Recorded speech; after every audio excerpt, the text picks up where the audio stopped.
This year, Universal Health Coverage Day takes even more importance than usual.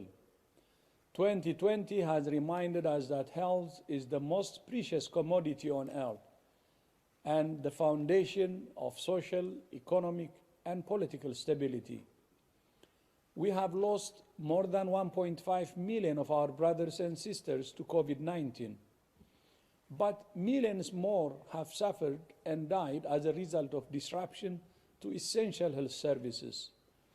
This week, WHO is launching 2 initiatives to support and rapidly accelerate countries' journey towards universal health coverage. The first is a global program to strengthen primary health care, better equipping countries to prevent and respond to emergencies of all kinds, from the personal crisis of a heart attack to an outbreak of a new and deadly virus. The second is a new UHC compendium designed to help countries develop the packages of services they need to meet their people's health needs. COVID-19 has taken so much from us, but it has also given us something, the opportunity to build a healthier, safer, and fairer future for everyone, everywhere. Many wise words from our Director General and a message of hope. Now I would like to hand it to our Deputy Director General, Dr. Susanna Jacob, for her opening remarks. Dr. Jacob, thank you very much, Chair, dear colleagues, friends. It is always difficult to speak after the DG because he speaks so eloquently. But having said that, let me very warmly welcome you on the occasion of the Universal Health Coverage Day. The theme this year is to protect everyone. The COVID-19 crisis reminds us that we need to do more to better protect our people, particularly the most vulnerable ones. We need to do more in terms of response capacity and also in terms of maintaining essential health services during an emergency response. Current data show that 90% of the countries have reported disruptions to essential health services since the beginning of the pandemic, with greater disruptions in low and middle-income countries. We also need to do more to protect and invest in those who are protecting us every day, our health workers.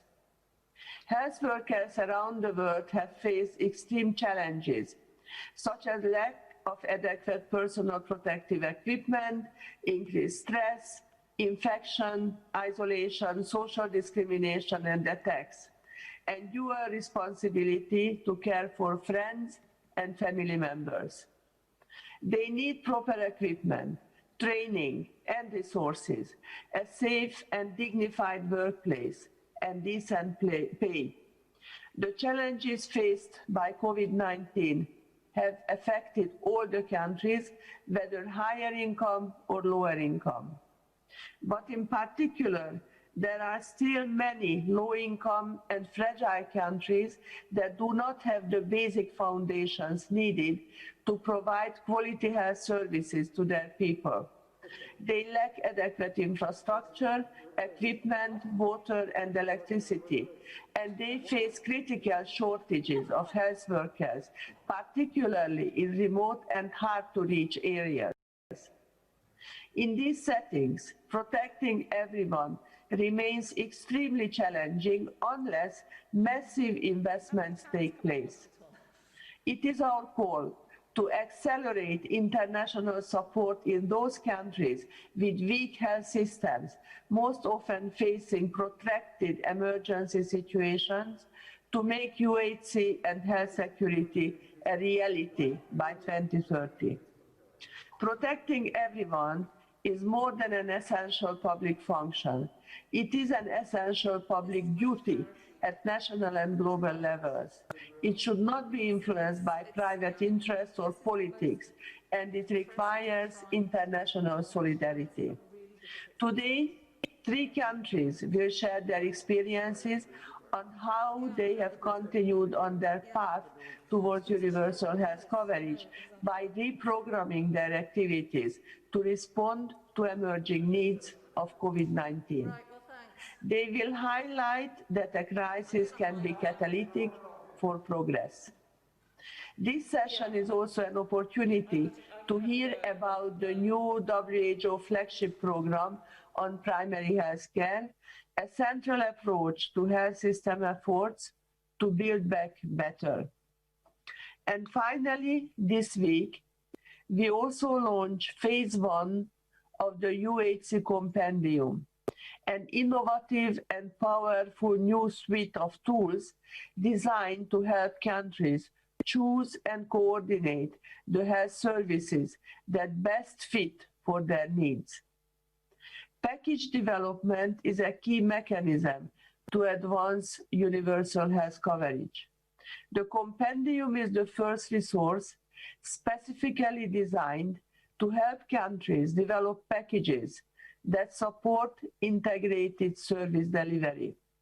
We are proud to launch phase 1 of our work on this practical resource to bring us closer to the goal of ensuring that people everywhere get the care they need when they need it. We look forward to your input and support as we go forward. Thank you, and back to you, Chair. Thank you very much, Dr. Jacob, our Deputy Director General, for these introductory remarks.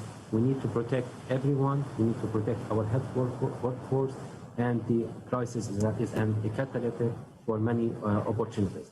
Now, I would like to listen with you to a real-life experience. I would like to start our session by inviting you all to a first-hand experience of a frontline health worker. For this, we are again honored to have with us Ms. Neha Mankani, who is the manager of a team of midwives in a midwife-led unit within a primary healthcare center set up in Pakistan. Ms. Neha, would you kindly let us know what it has meant for a health worker providing services this year? What were the main challenges?